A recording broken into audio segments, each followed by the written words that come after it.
All right, everybody.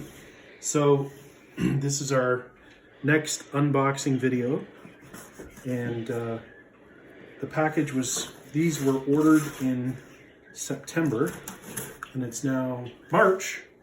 So I guess the toy market has been affected by the global shipping challenge, shortage of containers like everybody else. So they finally arrived. So let's have a look. What have we got in here today?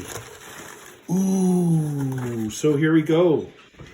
There's the Star Wars Cara Dune Black Series figure. Still not sure if I'm going to open that one. And there is the next one in the Star Wars Mandalorian series, Black Series. That is the Beskar Armour variant, which basically looks pretty similar to the previous one, except now it's much shinier and new. And he has the jetpack, but I think he had that on the previous one. I'd have to look. And last but not least, this is the one that I've been kind of waiting for the most. The Iron Giant Collector's Action Figure with light up eyes. And as you can see, it's significantly larger. I think this is said to be 9 inches. So it's got the little dude up there in the corner, and his legs and various hands, and then also the Superman logo that he wears towards the end of the movie. So that's what it'll look like when it's all put together. Pretty cool. So we're gonna hit pause for a minute and start undoing things, and I'll be back with. Okay, so as you can see, this is not a box that you're going to take a figure out like these ones and get them out of it. You will have to destroy the packaging to get them out. And interestingly, there's little zip ties that hold him in place. So you will need scissors to remove them. And I was wondering about the light up eyes, and on the back of the package, you'll find the instructions about batteries and installation. So I'm kind of hoping that they actually came with the package, but if not, then we'll have to go get some. So I'll let you know what I find out once we get to the next stage, which I'm assuming is this portion right there for the light up eyes. All right, I will be back in a few minutes after I keep cutting zip ties. All right, so tubers, one of the things I'm realizing is this is definitely a two-person job. And you're gonna have to be really careful because the screw is really picky and it looks like it's very tight and almost stripped. So I did find I have the right screwdriver for it. But getting it out was difficult, and it was definitely a two-person job to pull the batteries out and put them back in. So you can see as I hold it still, they're quite complex. Now, there's an on-off switch, so once you have the battery pack piece back in with the screw back in place, you shouldn't need to open it again unless at some point they die. But I did want to illustrate to you the effect of the light up eyes. So we're coming over here into a darker area, and when I turn it on, you can see they're very bright, and actually the light glows down. So quite a cool effect. All right, back to reassembling, and I'll show you the finished piece with all the parts. Okay, so here we are. We've got them all assembled now.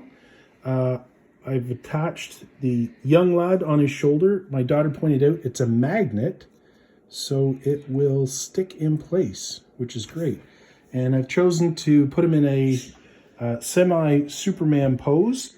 The Superman badge here it actually just clicks on. So there's a couple little clips.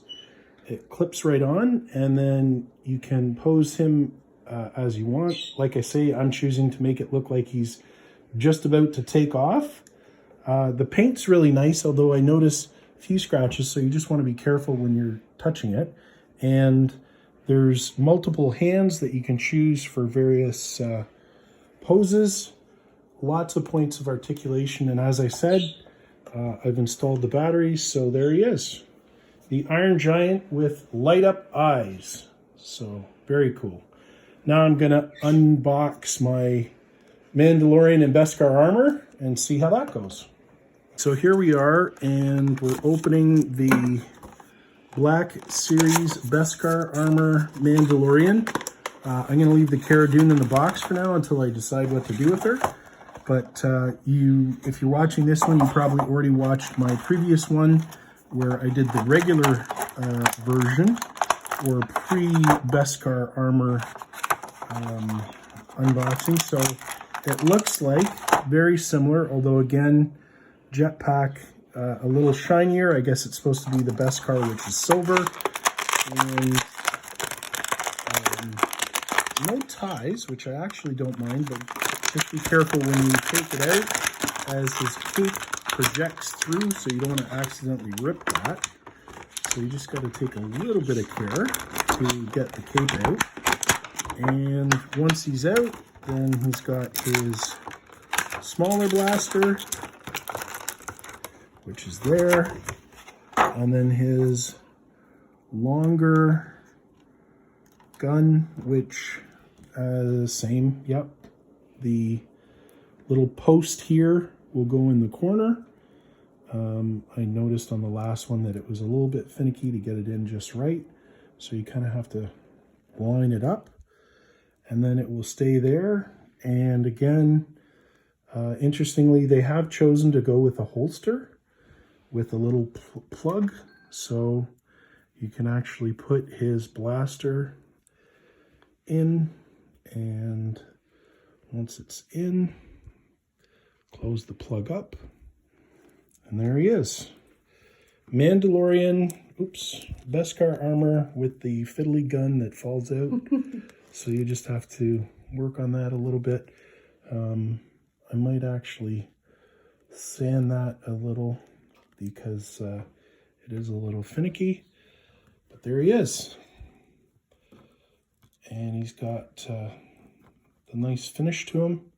So it's a very high quality piece and lots of attention to detail. So there you are. Now I just got to figure out how to put the backpack on and go from there. All right. Okay, tubers, we're back, and I realized why I was having so much trouble. The long gun actually goes in this strap. The hole that I was trying to stuff it in was actually one of the ones that's used to hold his jetpack. So I would suggest you put the gun in the strap first and then install the jetpack into the holes. And as you'll see, because the bolt or peg that goes onto the strap is quite long, it gives you some movement and allows you to move it a little bit out of the way without it coming off. And then you can put the jetpack on afterwards in the holes that are meant for it. And that way the gun actually moves over to the side now, where it would have been on the character, because you would have to move it out of the way. And then the cape, you can pose however you want.